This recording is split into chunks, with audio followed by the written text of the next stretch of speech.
알렉산더 테크닉은 전인적인, 그러니까 인간을 하나로 보는, 감정과 우리의 사고와 이런 것들을 하나로 보는, 따로따로 보지 않는다고 했죠. 그리고 과학적으로 가정과 증명을 해가면서 접근하는 방식. 그리고 더욱더 중요한 것은 치료적인 게 아니고 교육적이에요. 치료 자체의 직접적인 수단은 병원에서 해야 되고, 병원에서 하지 못하는 것을 그 사람이 스스로 할 수 있게끔 돕는 것이 바로 교육입니다. 설명드릴게요. 자, 그래서 심신통합적 유기체이기 때문에 심신통합적으로 접근해야 된다는 뜻이고, 구조는 따로 두고 심리는 따로 두고 생리는 또 따로 두는 이런 지금 현재의 전문화 시스템이지만, 사실은 인간은 그렇지가 않아서 나는 이러니까 저 병원 가고 이러니까 저 전문가 찾아가고 이러면 얼마나 좋겠어요. 그렇게 딱딱딱 해결되면 얼마나 좋겠어요. 근데 그렇게 되지 않더라는 거예요. 그래서 교육만이라도 전인적으로, 종합적으로, 통합적으로 갈 수 없는가에 대한 거예요. 교육만이라도. 왜냐하면 교육은 치료보다 더 승화된 단계잖아요. 더 승화된 단계예요. 더 높일 수 있는 단계예요. 인지력을 높이고 자각력을 높여주면 그 사람 스스로가 자기의 문제를 해결해 버려요. 이것처럼 좋은 게 어디 있어요?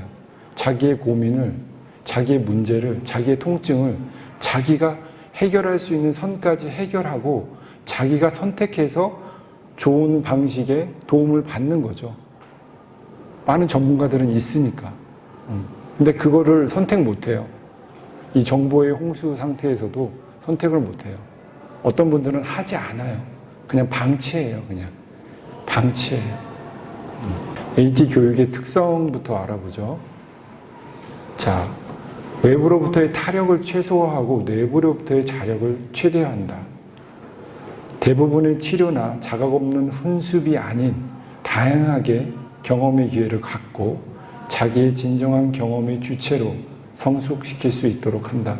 경험의 주체가 되는 것이 굉장히 use of the self예요. 이 경험을 무조건 객관화하는 것이 답이 아닌 거예요. 경험의 주체로서 선택할 기회를 먼저 자기가 안에서 성숙시켜야 된다는 거죠. 전인적 접근과 열린 교육을 통한 온건한 인간됨을 지향한다. 과학적 방법으로 가정과 증명이 가능한 효과를 낸다. 자, 직접적인 절차, 그런 방법을 썼을 때는 대체적으로 이렇습니다. 이런 결과가 나와요. 기본적인 감각과 운동의 수행 능력에 오류가 발생하면서 생체 에너지 경영, 운영에 문제가 생깁니다. 빨리 고갈되거나, 왜? 의지를 너무 많이 쓰는 거예요. 이것도 하고 싶어. 노래도 잘 부르고 싶어. 피아노도 잘 치고 싶어. 달리기도 잘하고 싶어. 그냥 바로바로 다 써버리는 거예요. 그렇지만 작심삼일이에요. 그래서 결국은 제대로 된 선택을 못하게 되죠. 두뇌가 쉽게 흥분합니다. 합리적인 정보 통합이 어려워지고요. 잠재의식적 습관에 의존한 반응만을 반복합니다. 요거 여러분 경험하셨는지 모르겠어요. 자기가 흥분했을 때는 자기도 원하지 않는 말들이 막 나오고요. 막 그런 표현들이 막 나와요. 그리고 행동으로 옮겨질 때도 있어요. 폭행이 될 수도 있고 폭언이 될 수도 있어요. 그리고 나중에 트러블에 휩싸이고 그 말 한마디 때문에 인생이 완전히 이상해지기도 하죠. 그래서 당면한 문제 상황을 인지하고 해결하며 목표를 위한 집행 능력과 자기 통제 능력이 떨어져서 복합적 스트레스에 휘말립니다.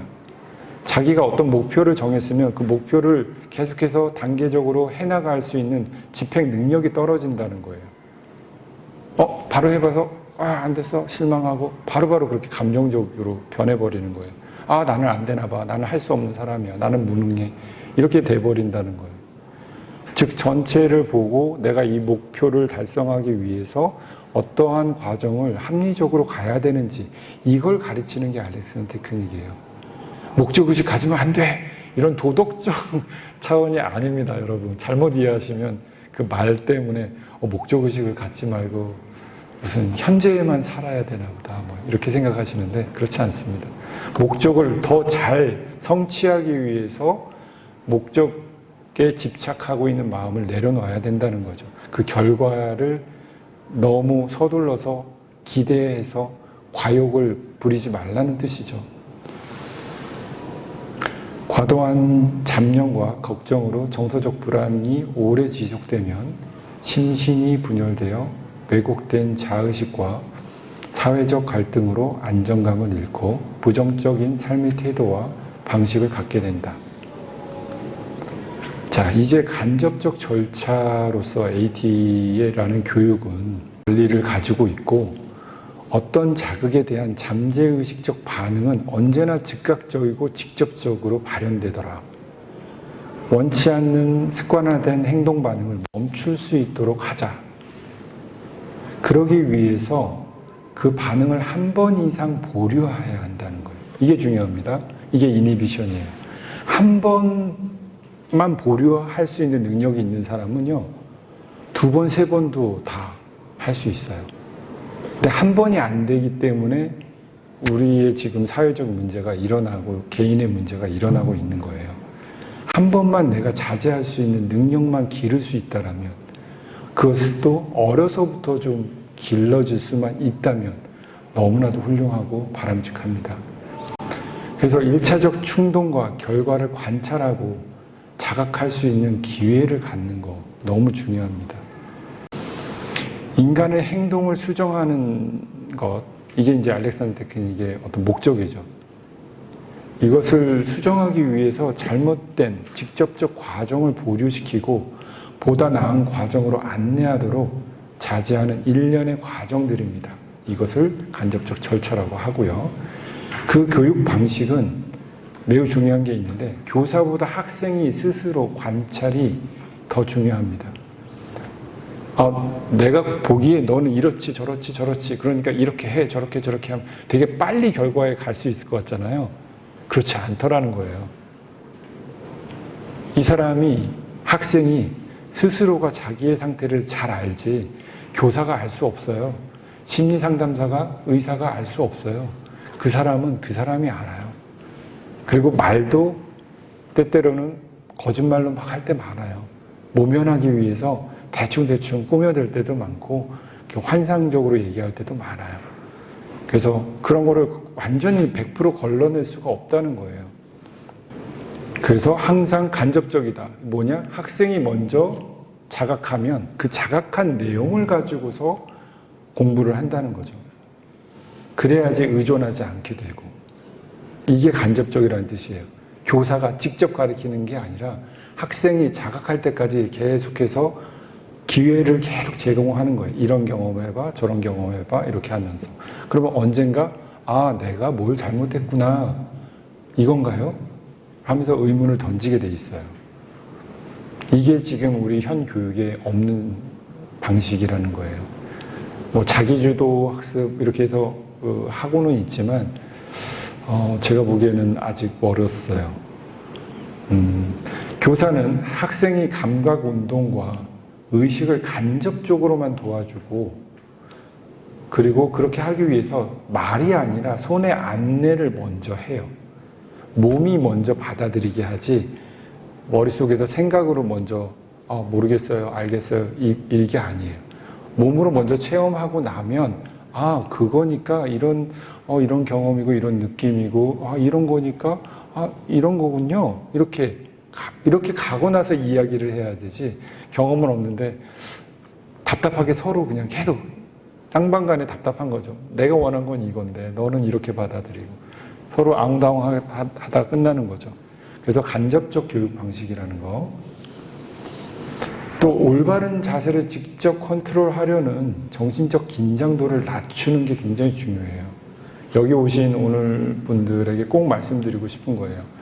알렉산더 테크닉 하면서 뭐 이런 자세 저런 자세를 배우니까 마치 요가 아사나나 뭐 어떤 이런 체육에서 배우는 어떤 자세를 무슨 어떻게 정교하게 뭘 하는 줄 아는데 그렇지 않아요. 제일 처음은 그라운딩이라고 해서 당신의 정신적 긴장도를 그라운딩 하라는 거예요. 몸도 마음도 같이 동시에 일어나니까.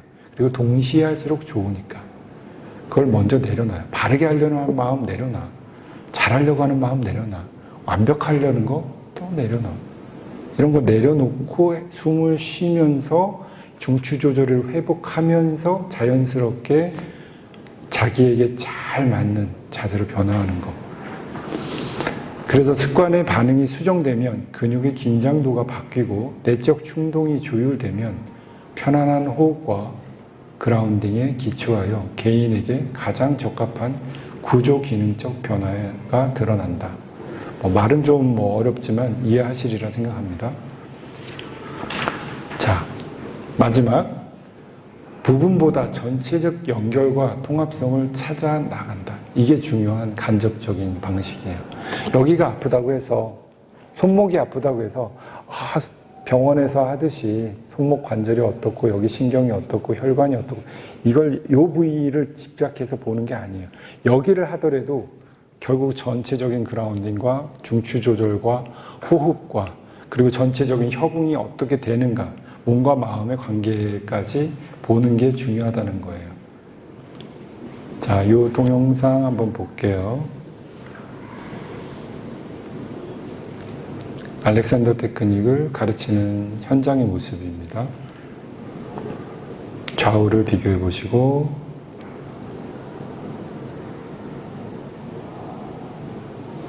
네, 그런 느낌이고요. 네, 자, 좋은 자세를 원하시나요? 근데 좋은 자세가 뭐죠?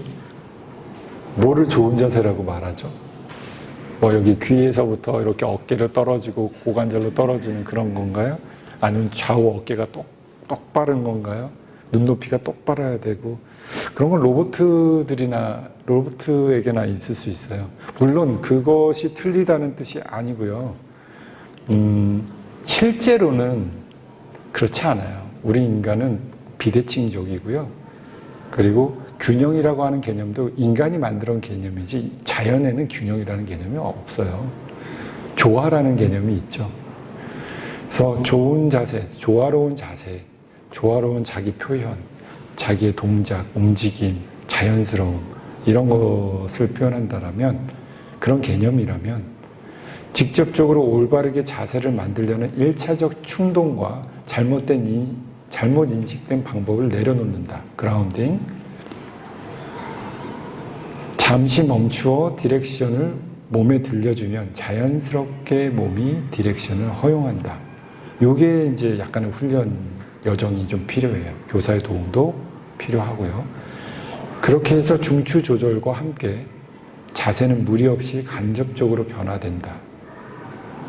간접적으로 근육과 관절을 의도적으로 조작하려 할수록 심신의 연결성이 사실 더 방해를 받습니다. 원래 잘 연결되어 있는 것도 갑자기 그렇게 집중하고 갑자기 그렇게 조작하려고 들수록 더 난해한 고리를 갖는 거고 피로해진다는 거죠. 자, 디렉션과 함께 감각인식 오류를 수정하고 효율적인 방식을 선택하는 재교육을 받으며 보다 근본적인 문제에 접근해 간다. 바른 자세를 원한다면 평소 효율적으로 자기를 사용하라. 여기서 자기는 근육을 얘기하는 게 아니에요. 근육만을 얘기하는 게 아니라는 거죠. 몸과 마음의 통합체로서의 자기를 사용하라. 어떻게 생각하는지, 어떻게 느끼고 있는지, 뭘 욕구하는지, 어떤 감정을 느끼는지, 어떤 행동을 하고 싶은지 이런 걸 다 존중하면서 가라는 거예요. 자, 우리가 잘못 사용하는 복합적 이유들이 있습니다. 그거를 한번 읽어보시길 바래요. 감각의 인식 오류가 정말 많고요. 심리적 인지 부족. 이렇게 말은 이렇게 제가 나눠서 하지만 이게 다 같은 겁니다. 신체 인지 부족. 이런 것들에 의해서 우리 아주 심플한, 아주 단순한 동작도 잘 안 됩니다. 그러면서 반복적인 문제가 계속 생기는 거죠. 자, FM 알렉산더는 바른 자세는 없다. 올바른 디렉션이 있을 뿐이다. 라는 말로 바른 자세라는 관념을 과감하게 부숴버립니다. 대신에 올바른 디렉션, 올바른 생각, 그것이 곧 너의 몸으로 현현된다라는 걸 잘 알고 있게 된 거죠.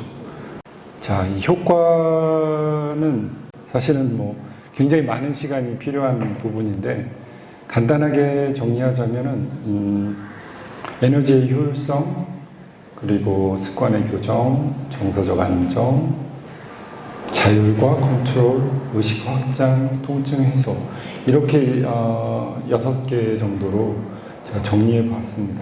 실제 예를 들어가면서 얘기하면 좋을 것 같습니다. 제가 스터디한 케이스 스터디 중에 40대 남성이 있었는데 굉장히 허리가 굉장히 고질적으로 아파서 오셨고 요통 진단은 받았지만 뭐 뻔하잖아요. 뭐 MRI나 이런 거 해서 신경이 눌렸다, 4번 신경이 눌렸다, 뭐 이런 진단은 받았지만 원인을 병원에서는 알려주지 않잖아요. 뭐 큰 사고라든지 뭐 이게 있지 않는 한 알려주지 않습니다. 별로 관심이 없나 봐요.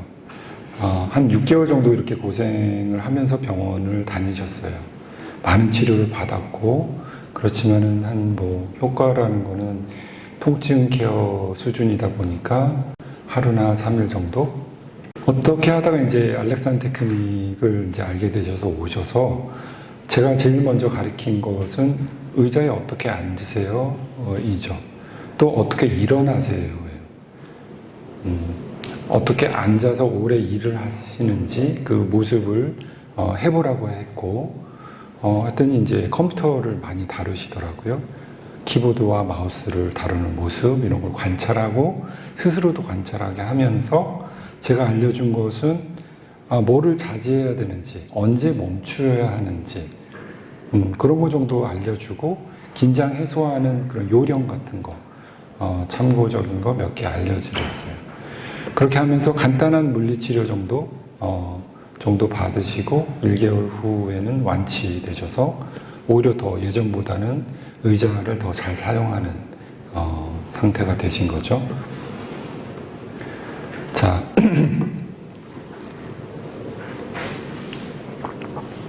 제가 아까부터 감각인식 오류라는 표현을 몇 번 썼는데 좀 어려운 말입니다. 일반적으로는 쓰지 않는 말인데 감각인식 오류 때문에 FM 알렉산더는 굉장히 오랫동안 고생을 했습니다.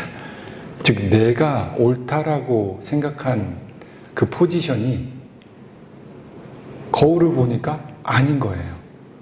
나는 충분히 똑바로 서 있다라고 생각했는데 거울을 보면 이렇게 뒤로 하고 있었다든지 앞으로 하고 있었다든지, 머리의 위치나 어깨 위치, 팔을 벌리고 내렸을 때마다 감각과 실제 객관적으로 거울에서 비춰진 모습이 달랐던 거예요.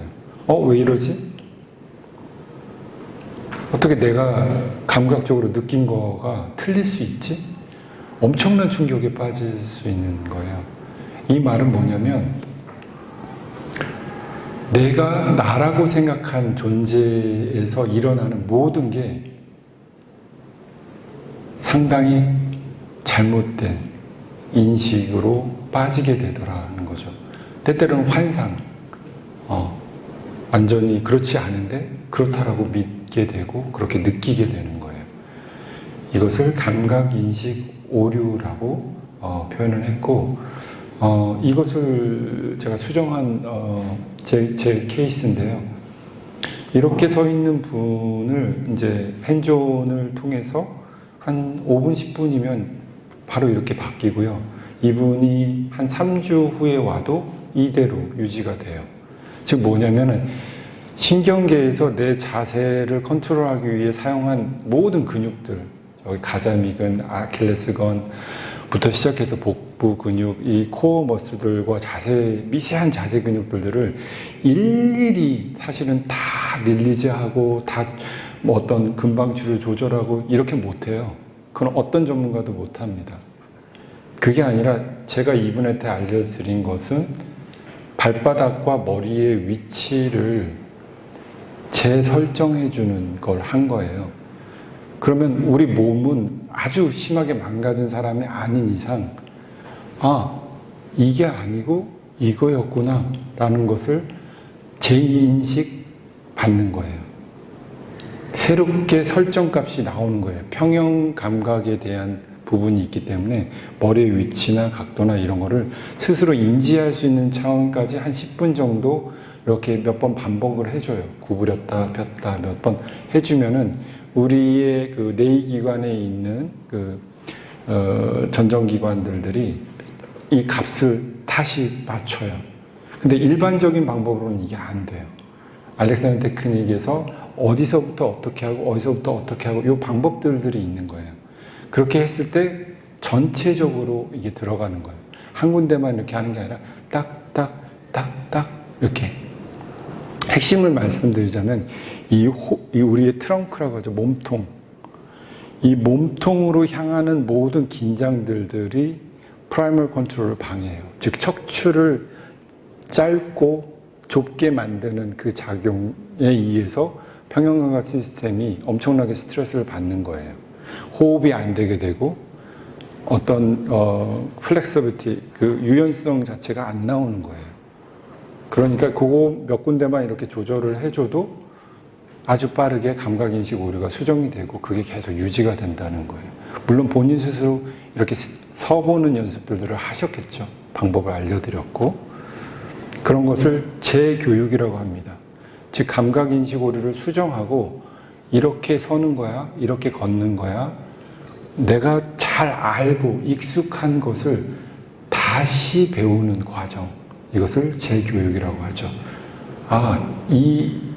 왜 알렉산더 테크닉에서는 너무 심플하고 단순한 거, 뭐 서고, 앉고, 기고, 뭐 숨 쉬고, 뭐 무릎 구부리고, 눕고, 왜 이런 것만 하지 싶을 거예요. 그런데요, 단순한 게 안 되면 복잡한 건 절대 되지 않습니다. 그건 이해하시죠? 그리고 이 단순한 것도 감각인식 오류를 수정하면서 자기 스스로 디렉션을 줘서 자기가 직접 의식화하기까지는 정말 어렵습니다. 쉽지 않아요. 자, 지금부터 그냥 쭉 그냥 슬라이드 쇼를 보여드릴게요. 보세요.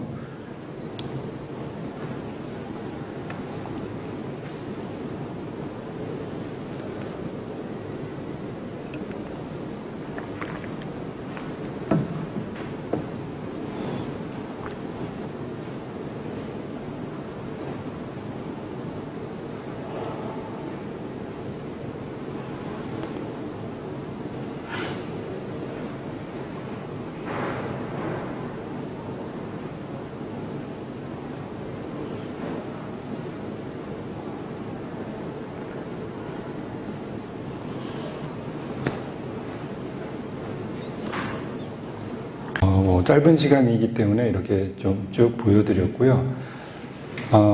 이렇게 생각하실 수 있어요.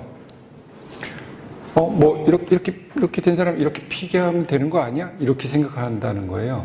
저게 뭐가 어려워? 이렇게 골퍼들 이렇게 된 사람 이렇게 하라고 말하고 이렇게 손을 이렇게 잡아주면 되잖아. 이렇게 생각하기 쉬워요. 근데 중요한 건 저 사람이 또 골프 칠 때는 또 그렇게 할 거고 또 의자 앉으면 또 그렇게 된다는 거예요. 그럼 결국 그 사람께 되지 않는 거예요.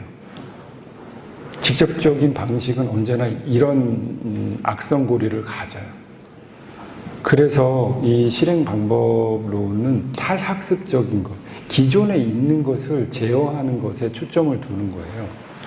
너무나도 익숙하고 내가 잘하는 거예요. 제가 만약에 이 머그컵을 든다고 생각해 보세요.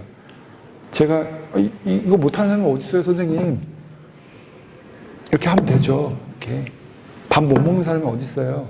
접은지 이렇게 하면 되잖아요. 그렇지만 이것을 다시 천천히 단계적으로 감각인식 오류를 수정하면서 몸 전체가 협응에 가게끔 했을 때만이 그 사람께 돼요. 왜냐면 이제 그게 편한 게 되는 거예요. 예전에 이게 편했는데 지금 이게 편하고 예전엔 이게 편했는데 지금 이게 훨씬 편하다라고 뇌에서 설정값을 만든 거예요. 기준치가 생긴 거예요.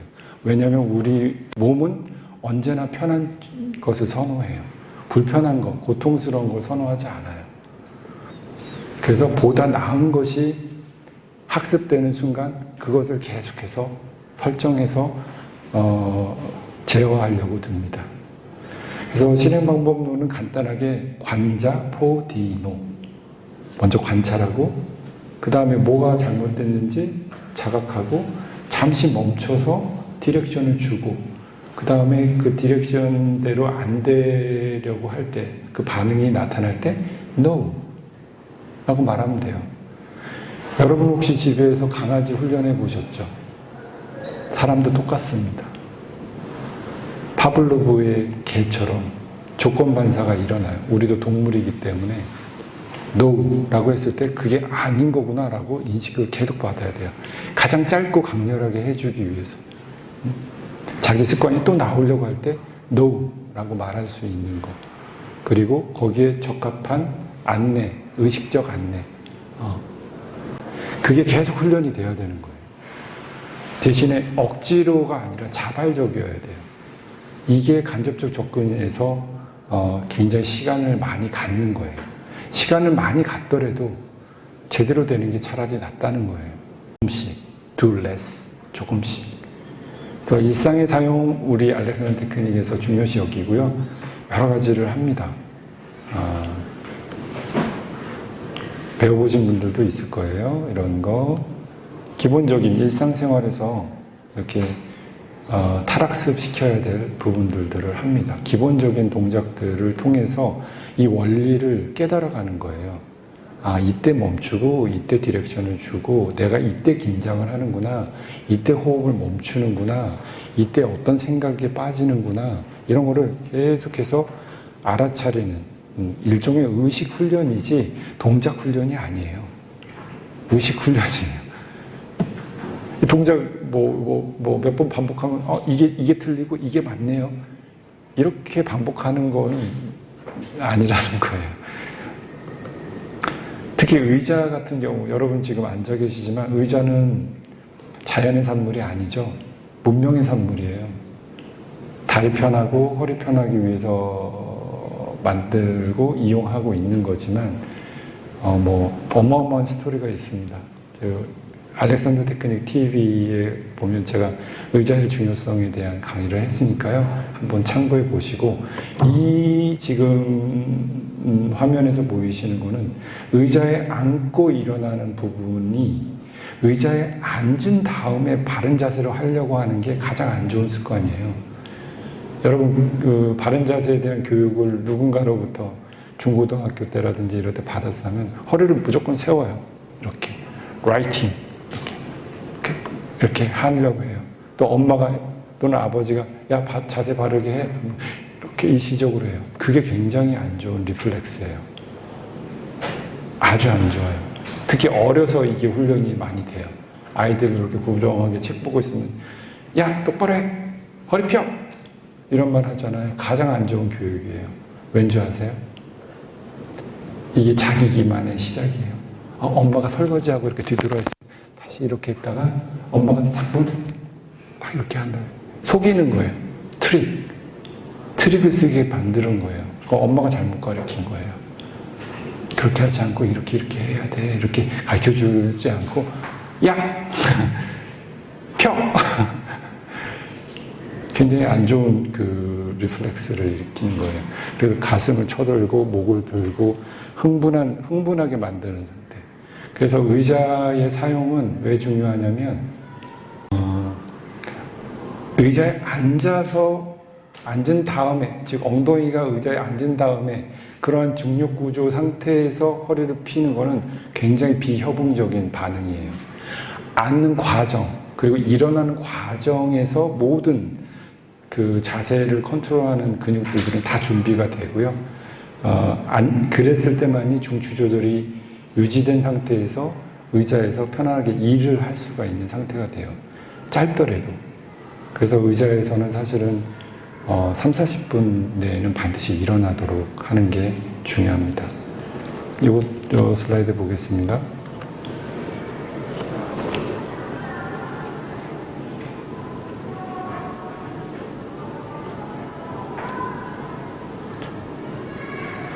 어느 게 더 편안하고 자연스러워 보이시는지요? 관찰 각도는 각자 다 다르겠지만 덜 근육을 쓰는 게 좋아요.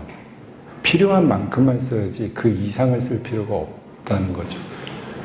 그래서 이런 식으로 의자 레슨이 중요하고, 다음 영상. 같은 사람입니다. 같은 청년이고요. 레슨 전후의 모습입니다. 사용하는 모습이죠. 자세를 잡는 게 아니에요. 충동을 바로 바꾼 거예요. 이 사람의 뇌와 오장육부와 다른 기능들이 잘 소통하게끔 만드니까 이 친구는 불필요한 리플렉스를 할 필요가 없는 거예요. 뭐가 걸려있으니까 자꾸 이렇게 하는 거거든요. 불편하니까 자꾸 이렇게 하는 거예요. 그럴 필요가 없게끔 잘 소통되게끔 만들면 그냥 자기 있는 그대로 어떤 노력도 안 하고 있는 거예요. 근데 바르게 보이잖아요. 우리의 관점에서. 바르게 보이잖아요. 그래서 본인 스스로도 어떤 스트레스가 왔을 때 그거에 대응하는 방식이 달라지는 거예요. 훨씬 더 지적으로 변하고, 이제 FN이 그걸 많이 연구했어요. 사용과 인텔리전트, 지능과 굉장히 밀접한 관계가 있다. 즉, 특히 이성적 기능은 굉장히 중요한 교육의 내용이 되죠. 자, ATA 접근 방식을 종합해 봤습니다. 이건 한번 보시기 바라고요.